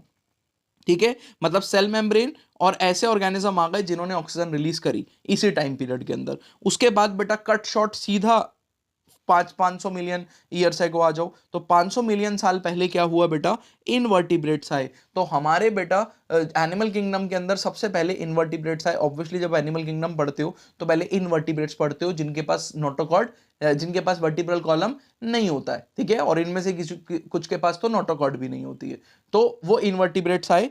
ठीक है, और इनवर्टिब्रेट जो है इनमें बैकबोन, ठीक है, early life without let backbone नहीं थी इनके अंदर ऑब्वियसली, और इन्होंने ओशियंस को डोमिनेट किया, मतलब पानी में रहते थे। तो ऑब्वियसली बात है, आपको पता है ये बात कि पानी से ही ओरिजिनेशन हुआ एनिमल किंगडम का भी। और उसके बाद बेटा 320 मिलियन ईयर से को आ जाओ, 500 मिलियन साल से पहले के बाद सीधा कहां पर, 320 मिलियन पे प्लांट इन्वेडेड द लैंड। बेटा प्लांट वो सबसे पहले ऑर्गेनिज्म थे जो कि लैंड पर आए, आपके एनसीईआरटी में लिखा हुआ है, वो यहाँ पे भी लिखा होगा, चेक करना। First organism to colonise land and create habitat for animal. तो लैंड पे आए और उन्होंने वो हैबिटेट बनाया जो एनिमल के सर्वाइव करने लायक था। तो पहले पानी से, पानी में ही लाइफ ओरिजिनेट हुई, पानी में ही पहले प्लांट आए, पानी में ही पहले एनिमल आए, लेकिन पानी से लैंड पे आने वाले सबसे पहले प्लांट थे। उन्होंने वहां पे कॉलोनी बनाई, वैसी कंडीशंस बनाई जहां पे अब एनिमल आ सकते हैं। ठीक है, उसके बाद बेटा 350 बिलियन ईयर्स अगो क्या हुआ, लोब फिन्स फिशेस इवॉल्व। तो बेटा ये ऐसी फिशेस थी, इनको जॉलेस फिशेस भी बोलते हैं, ऐसी फिशेस थी जो कि एम्फीबियंस का काम करती थी। मतलब इनके जो फिन्स थे वो स्टाउट थे बेटा, बहुत ताकतवर थे, छोटे और ताकतवर फिन्स थे। तो इन्होंने क्या किया, पानी में से निकल के इन फिशेस ने लैंड पे आना शुरू किया। लैंड पे फिशेस लैंड पे आ रही हैं। ठीक है, और ये जो लैंड पे आई, ठीक है, बहुत ही ताकतवर इनके क्या होते, फिन्स थे। तो ये लैंड पे भी क्या कर सकती थी, लैंड पे भी अपने फिन्स को मार मार के थोड़ा सा मूव कर सकते थे। तो लोब फिन्स का बहुत ज्यादा इंपॉर्टेंस है, इन्हीं को सीलेकैंथ भी बोलते हैं। ठीक है, इसी को बोलते हैं बेटा क्या, सीलेकैंथ। ठीक है, और इसी की बात कर रहा था मैं कि ये सबसे पहले साउथ अफ्रीका में, हमको लगा था एक्सटिंक्ट कर गई हैं, लेकिन 1938 में बेटा इनको पकड़ा गया। ठीक है, 1938 में मिली ये, कहाँ पर, वहीं पर साउथ अफ्रीका के अंदर। तो वही लिखा है कि transition to amphibians and move to land and return to water, पानी पे आते थे और वापस चले जाते थे। ठीक है, और इन्हीं से बेटा, इन्हीं में से कुछ जो हैं वो पानी लैंड पे भी रहना सीख गए अच्छे से, पानी में भी जाना सीख गए। तो जो पानी पे भी रह सके, लैंड पे भी रह सके, उनको एम्फीबियंस कहते हैं। तो इसलिए बेटा ये सीलोकैंथ या लॉब फिन्स को क्या बोला गया, इनको बोला गया क्या, एम्फीबियंस का एंसेस्टर। तो एम्फीबियंस का एंसेस्टर इनको माना गया। उसके बाद कह रहा है लैंड और वाटर दोनों पे रहते थे, और फ्रॉग सैलामेंडर आजकल के जो एम्फीबियंस है उनका एंसेस्टर माना गया। उसके बाद नेक्स्ट है बेटा क्या, 300 मिलियन ईयर्स अगो रेप्टाइल आ गए, रेप्टाइल आने लगे। अब रेप्टाइल कैसे बने आपके, तो बेटा एम्फीबियंस क्या थे, पानी के बाहर जा सकते थे, लेकिन एट द एंड तो पानी में आना पड़ता था। एग ले करने के लिए वो पानी पे डिपेंडेंट है, क्योंकि जो इनिशियल एम्फीबियंस थे उनका ये फीचर था कि उन पे जो एग था ना, उसकी कवरिंग बहुत पतली होती है, तो वो एग को लैंड पे नहीं ले कर सकते हैं। क्यों, क्योंकि लैंड पे अगर ले कर देंगे तो धूप पड़ने की वजह से पानी निकल जाएगा, वाटर इवेपोरेट हो जाएगा, एग की डेथ हो जाएगी। इसलिए वाटर डिपेंडेंसी उनकी बहुत ज्यादा है। ठीक है, बहुत ज्यादा थी। लेकिन इन्हीं में से कुछ ऐसे ऑर्गेनिज्म डेवलप हो गए जिनके ऊपर थिक कवरिंग आने लगी, थिक प्रोटेक्टिव कवरिंग आने लगी एग के ऊपर। तो अब वाटर लॉस कम हो गया, मतलब इनके एग जो थे वो थिक कवरिंग के साथ आते थे, और अब ये पानी की जगह सिर्फ लैंड वाले एनिमल भी रह सकते थे। तो वहीं से बने बेटा रेप्टाइल। क्या बने, रेप्टाइल। तो दोबारा से पूरी क्रोनोलॉजी समझो। सबसे पहले पहली लाइफ फॉर्म आई पानी के अंदर, फिर प्लांट्स आए जिन्होंने कॉलोनाइज किया, पानी से बाहर आई बेटा कुछ फिशेस जिनको बोला सीलोकैंथ या लॉबफिन्स, वो पानी के बाहर आते थे लेकिन फिर से वापस चले जाते थे। तो एम्फीबियंस इन्हीं से बने होंगे, लॉबफिन्स या सीलेकैंथ से, इन्हीं से बने होंगे। लेकिन इन्हीं के कुछ एनिमल जो हैं उनमें एग में डेवलपमेंट हो गया, जिसकी वजह से अब वो प्योरली लैंड पे टेरेस्ट्रियल रह सकते हैं। इन्हीं से बने होंगे बेटा क्या, रेप्टाइल्स बने होंगे। तो ये लिखा है लेड थिक शेल, शेल बन गए एग के ऊपर और ये सर्वाइव कर पाए, तो यहां से, ठीक है। और इसी टाइम पीरियड में 300 मिलियन ईयर्स अगो में अगर आप प्लांट के एवोल्यूशन को देखोगे, जो कि साथ में ही हो रहा है, सेम टाइम पीरियड में हो रहा है, तो आपको पता चलेगा जाइंट फर्न्स आ गए विच आर टेरिडोफाइट, उन्होंने डोमिनेट किया। लेकिन ये जो जाइंट फर्न्स थे, टेरिडोफाइट थे बड़े बड़े, ये ज्यादा टाइम तक सर्वाइव नहीं कर पाए। उसका रीजन ये था कि एक्चुअल में ये मर गए और इन्होंने ही coal deposition over a million of years तक जो लैंड के अंदर ये दफन हुए, इन्हीं की बॉडी से कोल बना बेटा, कोयला बना, ठीक है। उसके बाद 200 मिलियन ईयर्स अगो की बात करें तो इक्थियोसॉर, इक्थियोसॉर बेटा क्या था, इक्थियोसॉर ऐसा रेप्टाइल था विच रिटर्न टू वाटर, ऐसा रेप्टाइल जो कि पानी के अंदर गया, ठीक है, और इसने अपना एक एक्वेटिक लाइफ बना दी, ठीक है। वो कौन रहे आपके, इक्थियोसॉर, पॉइंट टू बी नोटेड। तो एक्वेटिक लाइफ या फिशेस का डेवलपमेंट यहां से हुआ आपका, ठीक है। रेप्टाइल्स गए वापसी पानी के अंदर, तो जो वो रेप्टाइल जो वापसी पानी में चले गए, उनका उनका एग्जाम्पल क्या हो गया बेटा, इक्थियोसॉर, याद रखना है, इक्थियोसॉर बहुत ही इंपॉर्टेंट है। और उसके बाद बेटा क्या हुआ, डायनासोर, डायनासोर बड़े बड़े लैंड रेप्टाइल्स, डायनासोर व रेप्टाइल, ठीक है, इन्होंने डोमिनेट किया। और एग्जाम्पल लार्जेस्ट डायनासोर टीरेक्स, ठीक है, या ट्रायरानोसोरस रेक्स, ठीक है, ट्रायरानोसोरस भी बोलते हैं इसको हम, ठीक है। ये टॉप प्रेडेटर था, डैगर लाइक टीथ थे बड़े बड़े, एंड द लार्जेस्ट, बहुत ही बड़ा था बेटा साइज के अंदर। साइज आप कमेंट बॉक्स में बताओगे एनसीईआरटी से देखकर मुझे कि इनका साइज क्या था, ठीक है। उसके बाद बेटा डायनासोर्स, और ये एक्सटिंक्ट हो गए 65 मिलियन ईयर्स अगो, देखो यहाँ लिखा है डायनासोर 200 मिलियन ईयर्स अगो से लेकर 365 मिलियन ईयर्स अगो। तो जो वो एमसीक्यू आपने फॉल्स किया था वहां पे 200 मिलियन ईयर्स अगो लिखा था डायनासोर एक्सटिंक्ट हुए, लेकिन एक्चुअल में 65 मिलियन ईयर्स अगो एक्सटिंक्ट हुए, ठीक है। फिर क्या हुआ, 65 million years ago mammals evolve करे। जैसे ही रेप्टाइल का अमाउंट कम हुआ, क्यों, क्योंकि डायनासोर गए, अब डायनासोर जैसे ही चले गए एक्सटिंक्ट कर गए, एक्सटिंक्ट होने की वजह से अब मैमल को अपॉर्चुनिटी मिल गई कि अब हाँ हम राज करेंगे। उसके बाद से बेटा मैमल का अमाउंट बढ़ा और आज हम भी मैमल हैं, ठीक है, तो मैमल का राज है। उसके बाद क्या बोल रहा है, मैमल, सबसे पहले मैमल बेटा श्रियू लाइक थे, श्रियू मतलब चुचुंदर जैसा, तो श्रियू लाइक दिखते थे बेटा, वो यहां पर लिखा हुआ है। तो श्रियूस का बहुत ही इंपॉर्टेंस है, ये भी याद रख लेना, ये इंपॉर्टेंट है, ठीक है। और फिर उसके बाद बेटा बाकी फॉर्म्स आई, जैसे कि हॉर्सेज हो गए, वेल हो गया, वो सब, ठीक है, याद रखना है। और ऐसे ही बेटा यहाँ पर पाउच वाले एनिमल आए, ठीक है, एक तो मैमल, प्लेसेंटल मैमल, और एक पाउच वाले मैमल, इसके ऊपर मार्सुपियल, मार्सुपियल डेवलप हुए, ठीक है। तो मार्सुपियल डेवलप हुए इसी टाइम पीरियड के बाद, याद रखना। और मार्सुपियल के डेवलपमेंट का श्रेय किस चीज को जाता है, कॉन्टिनेंटल ड्रिफ्ट को, कॉन्टिनेंटल ड्रिफ्ट, कॉन्टिनेंटल ड्रिफ्ट। क्योंकि क्या हुआ बेटा, मार्सुपियल बाकी आइलैंड पे तो नहीं है, ऑस्ट्रेलिया पे कैसे जिंदा बच गए, क्योंकि ऑस्ट्रेलिया बेटा कॉन्टिनेंटल, पहले एक ही था, पैंजिया, एक कॉमन पूरा का पूरा लैंड था, कॉन्टिनेंट्स अलग अलग नहीं थे। ऑस्ट्रेलिया टूट के अलग हो गया, क्योंकि ऑस्ट्रेलिया टूट के अलग हो गया तो यहाँ पर मार्सुपियल जो पाउच वाले एनिमल गए, उनका कोई भी दूसरा मैमल कंपटीशन नहीं था, इसलिए वो सरवाइव कर गए। लेकिन बाकी जगह पे क्या हुआ बेटा, क्योंकि मैमल डोमिनेट कर गए और उन्होंने कंपटीशन क्रिएट किया, तो जो मार्सुपियल थे, पाउच वाले मैमल थे, एनिमल थे, वो सब सरवाइव नहीं कर पाए। इसलिए ऑस्ट्रेलिया स्पेसिफिक ही होते हैं ये सब, ठीक है। होपफुली आपको मेरी बात समझ में आ रही है। तो पूरा का पूरा जो क्रोनोलॉजी है वो समझना, फर्स्ट लाइफ फॉर्म, पूरा सीक्वेंस रिवाइज करो। फर्स्ट लाइफ फॉर्म पानी में ओरिजिनेट हुआ, प्लांट सबसे पहले बाहर आए, उसके बाद जो फिशेस बाहर आई उनको हमने सीलोकैंथ या सीलेकैंथ या फिर क्या बोला, लॉबफिन्स। इन्हीं में से बेटा क्या डेवलप हुए, एम्फीबियंस। इन एम्फीबियंस में से कुछ एम्फीबियंस जो हैं जिनके ऊपर थिक कवरिंग शेल आ गई, वो रेप्टाइल। कुछ रेप्टाइल्स वापसी पानी में चले गए, जिनको बोला इक्थियोसॉर, ठीक है, पानी में चले गए, उन्होंने एक्वेटिक लाइफ बनाई। फिर डायनासोर की बात की गई कि 200 मिलियन ईयर्स अगो बने और 65 मिलियन ईयर्स अगो तक सरवाइव करे, लेकिन 65 मिलियन ईयर्स अगो वो एक्सटिंक्ट कर गए, जिसके बाद मैमल्स बड़े हुए। आज पूरे मैमल्स की वैरायटी जो है वो इन्हीं की वजह से बनी। और इन मैमल्स में से बाकी जगह पे तो मार्सुपियल नहीं दिखते हैं, ऑस्ट्रेलिया में मार्सुपियल दिखने का रीजन क्या है, तो कॉन्टिनेंटल ड्रिफ्ट, क्योंकि कॉन्टिनेंटल ड्रिफ्ट की वजह से कंपटीशन क्रिएट नहीं हो पाया मार्सुपियल में ऑस्ट्रेलिया में, इसलिए वहां पे सर्वाइव कर गए। बहुत ही बढ़िया। अब आप बोलोगे सर चलो यहां तक समझ में आ गया 65 मिलियन ईयर्स अगो, अब ह्यूमंस को कैसे एक्सप्लेन करोगे? तो ह्यूमन के इवोल्यूशन में बेटा आपकी एनसीईआरटी ये पूरा का पूरा सीक्वेंस बताती है, ये चार्ट भी लिख लेना, याद रख लेना। मैं आपको थोड़ा सा एक्सप्लेन कर देता हूं, रिवाइज करा देता हूं, ताकि आपको लिखते हुए बिल्कुल भी दिक्कत ना आए। जितनी तकलीफें मैं आपकी कम कर सकता हूं इस चैप्टर में, वो मैं करके दे रहा हूं आपको, ठीक है, रिवीजन सीरीज के अंदर। देखो जरा बेटा, सबसे पहले क्या थे? सबसे पहले थे ड्रायोपिथेकस और रामापिथेकस। ये लगभग सेम टाइम पीरियड में क्या करते थे? एग्जिस्ट करते थे 15 मिलियन ईयर्स अगो, ठीक है। वो आप टाइम पीरियड यहां पे लिखोगे, सबके सबके टाइम पीरियड दिए हुए हैं, वो सब आप याद कर लोगे यहां से, ठीक है। लेकिन ड्रायोपिथेकस, रामापिथेकस, उसके बाद ऑस्ट्रेलोपिथेकस, पहले तो मेरे साथ याद करो। तो इस सीक्वेंस में सबसे पहले क्या आएगा? सबसे पहले आएगा ड्रायोपिथेकस, फिर आएगा रामापिथेकस, फिर आएगा ऑस्ट्रेलोपिथेकस।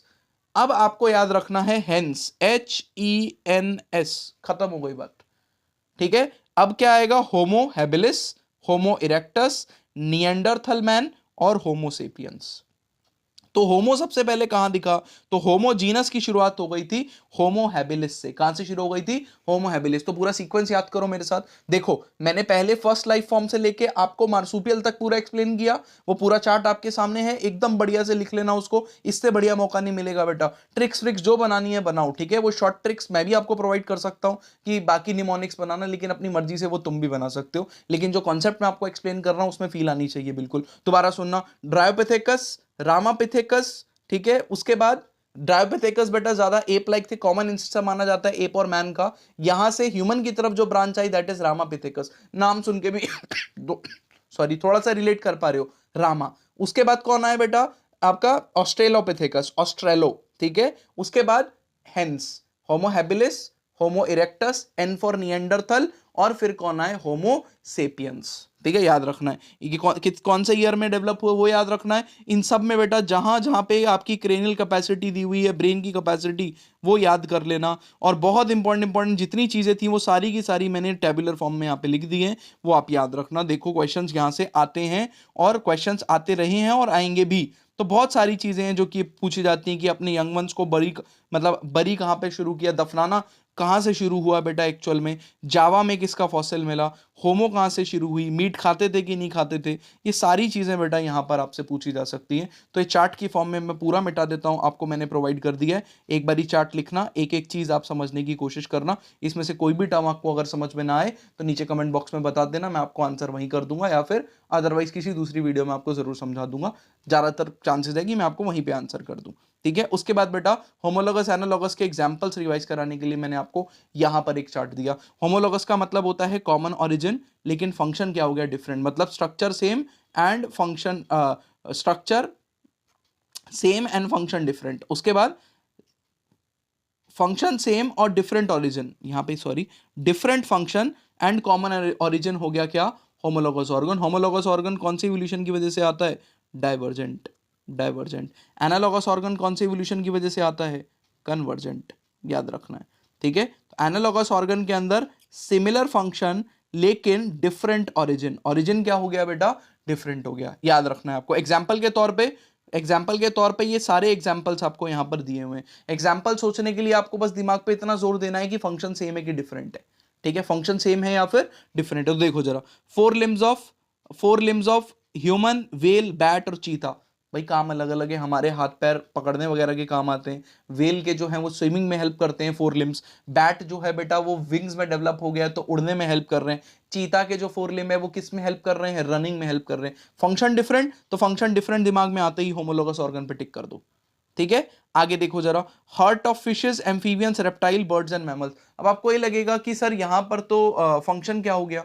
यहां पर तो फंक्शन सेम हो गया, लेकिन नहीं, ठीक है। इन सब में जो हार्ट की कॉम्प्लेक्सिटी है बेटा, जो फंक्शन है वो अलग अलग है। किसी में डबल सर्कुलेशन है, किसी के अंदर नहीं है, ठीक है। चेंबर्स अलग अलग नंबर में है। तो याद रखना यहाँ पे क्या है? फंक्शन तो है डिफरेंट, ठीक है, लेकिन ओरिजिन कॉमन है सबका। उसके बाद ब्रेन, फिशेज, एम्फीबियंस, रेप्टाइल्स, इन सबका ब्रेन, क्योंकि ये सब के बेटा ब्रेन की कॉम्प्लेक्सिटी क्या है? अलग अलग है, इस वजह से इसको फंक्शन को डिफरेंट बोलोगे। तो ये इंपॉर्टेंट एग्जाम्पल है, याद रखना।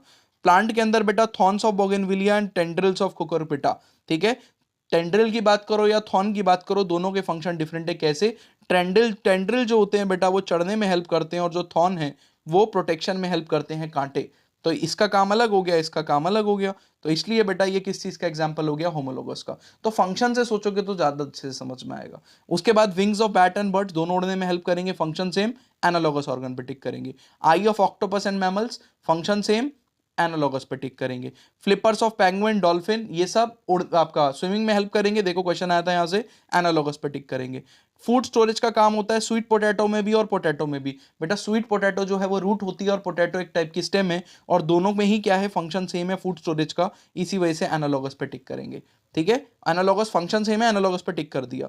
मार्सुपियल वर्सेस प्लेसेंटल, तो सोचो ना, ये तो बता चुका, मार्सुपियल रेडिएशन एक एडॉप्टिव रेडिएशन, प्लेसेंटल एक दूसरी एडॉप्टिव रेडिएशन, दो एडॉप्टिव रेडिएशन को आपस में कंपेयर कर रहे हैं, तो ये किस चीज का एग्जांपल हो गया, कन्वर्जेंट। कन्वर्जेंट इवोल्यूशन मतलब एनालॉगस ऑर्गन, तो इनमें से कोई भी उठा लो तो एनालॉगस ऑर्गन का एग्जांपल है। बहुत ही बढ़िया, आपके एनसीईआरटी में मैक्सिमम जितने एग्जांपल थे वो सब निकाल के मैंने यहाँ पर रख दिए। अब आपके एनसीईआरटी के अंदर बेटा एनिमल के इवोल्यूशन का ना एक चार्ट दिया हुआ है बड़ा सा, जहाँ पे प्लांट का दिया है उसी की हमने अगर आप चेक करोगे तो एनिमल का भी दिया है। तो प्लांट वाले और एनिमल वाले के अंदर देखोगे ना तो इधर कुछ टाइम पीरियड लिखे हुए हैं। ठीक है, एक तो होता है बेटा उसमें से एरा, और एरा के अंदर क्या आते हैं, पीरियड। ये समझने की कोशिश करते हैं। देखो इवोल्यूशन कोई 1-2 महीने की या कुछ मिनट की या कुछ सेकंड की तो कहानी है नहीं, बहुत बड़ा टाइम पीरियड है। तो हम बहुत बड़े टाइम पीरियड को कुछ स्केल्स में डिवाइड करते हैं, जिसको हम कहते हैं टाइम स्केल।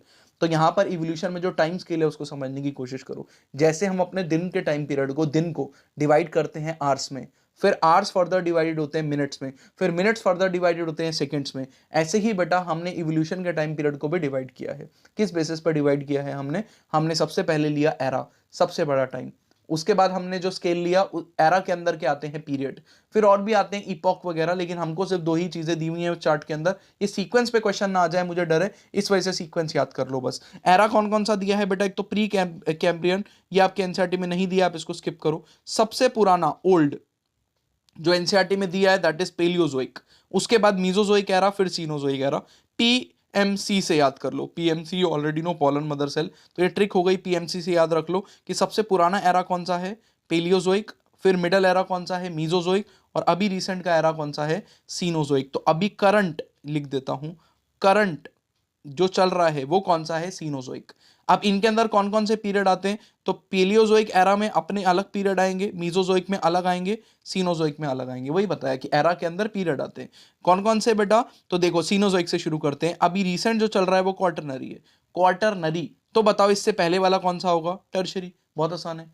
तो करंट एरा सीनोजोइक, जिसमें अभी रिसेंटली जो पीरियड चल रहा है वो क्वार्टरनरी है, तो इससे पहले वाला कौन सा होगा, टर्शरी। क्वार्टरनरी से पहले से तो टर्शरी आएगा ना, ऑब्वियसली। ठीक है, उसके बाद मीजोजोइक याद रखो बेटा। मीजोजोइक में जोरासिक, शायद आप में से कोई एक आध बच्चा हो सके तो हो सके जिसने जोरासिक पहली बार सुना। जोरासिक वर्ल्ड बहुत ही फेमस मूवी रही है जिसमें डायनासोर्स पे कहानी बनी है। तो आपको बात समझ में आ रही है बेटा कि जोरासिक पीरियड जो है वो आपका मीजोजोइक में रहेगा। डायनासोर जो है वो बहुत ही एम्पल अमाउंट में थे, लार्ज रेप्टाइल्स बहुत ज्यादा थे यहाँ पे। तो जोरासिक हो गया। जोरासिक से पहले क्या आएगा, ट्रायासिक, और अभी रिसेंट में क्या आ जाएगा आपका, क्रिटेशियस। तो ये ऐसे दिया हुआ है। तो मीजोजोइक का सबसे पुराना ट्रायसिक, उसके बाद जोरासिक, फिर क्रिटेशियस। ये तीन, ट्रायसिक, जोरासिक, क्रिटेशियस, किसमें आ गई, मीजोजोइक में। पेलियोजोइक एरा में क्या आएगा बेटा, तो सिल्वर देव कार्बन पर, इससे याद कर लो, सिल्वर देव कार्बन पर। तो सिल्वर क्या हो गया, सिल्यूरियन, देव मतलब डेवोनियन, कार्बन मतलब कार्बोनिफेरस, और पर मतलब परमियन। ठीक है, तो ये पीरियड किसके अंदर आ गए आपके, मैं ये सारी फिर से हटा देता हूं कहानी, तो दोबारा सुनना। तीन आपको एरा याद रखने हैं, पॉलन मदर सेल, पीएमसी से। सबसे पुराना कौन सा हो गया आपके पास, P stands for what, paleozoic, M stands for mesozoic, और रिसेंटली क्या चल रहा है, सीनोजोइक।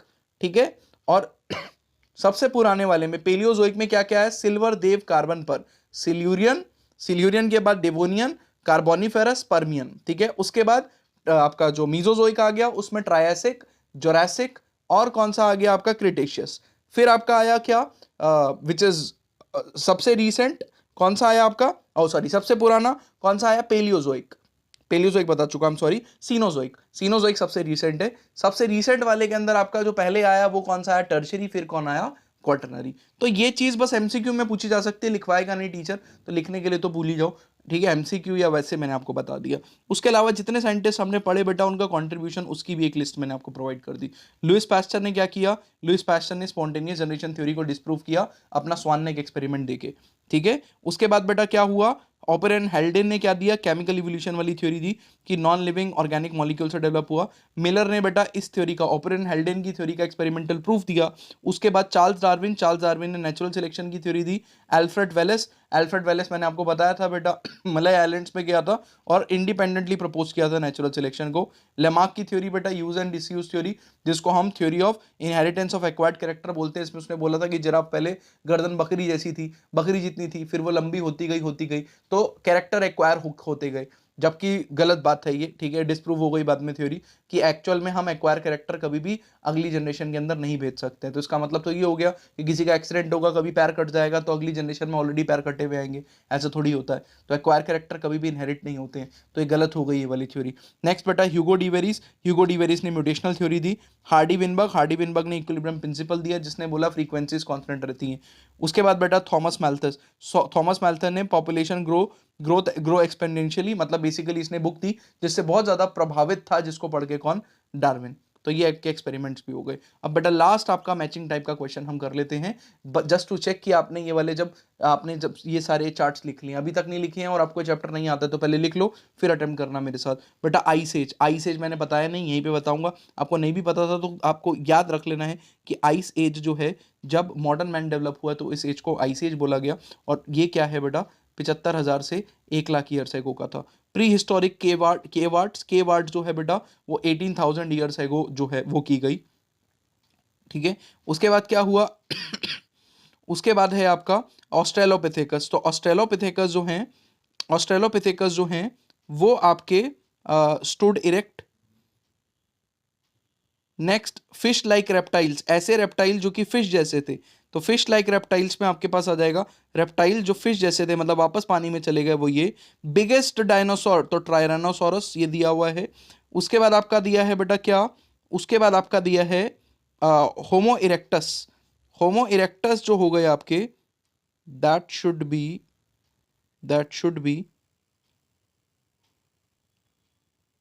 1.5 million years ago. और थेराप्सिड्स जो हो गए, थेराप्सिड्स दैट शुड बी, ढूंढने दो, मैमल के एंसेस्टर्स। सीलोकैंथ जो हो गए, इनको सीलेकैंथ को लोफिन्स बोलते हैं। डार्विन्स वेरिएशन, डार्विन के अकॉर्डिंगली जो वेरिएशन थी that was small and directional. और म्यूटेशन जो है वो रैंडम और डायरेक्शनलेस, ठीक है, डायरेक्शनलेस, ठीक है। तो ये आपके क्या हो गए, मैचिंग हो गए, जिसमें से मेजॉरिटी ऑफ चीज़ें जो हैं आपसे सॉल्व हो जाएंगी अगर आप वो सारे चार्ट्स को रिवाइज कर लेते हो। इसी के साथ बेटा हम ये चैप्टर जो है वो रिवाइज कर चुके हैं, एनसीईआरटी की इंपॉर्टेंट स्टेटमेंट्स। बहुत ही इंपॉर्टेंट चैप्टर है, इसको कंप्लीट कर लेना अच्छे से। और आपको वीडियो लेक्चर अच्छा लगा तो उसको लाइक कर देना। अगली क्लास तक पढ़ते रहो, अगला लेक्चर जल्दी आएगा। मिलते हैं नेक्स्ट क्लास में। Thank you so much.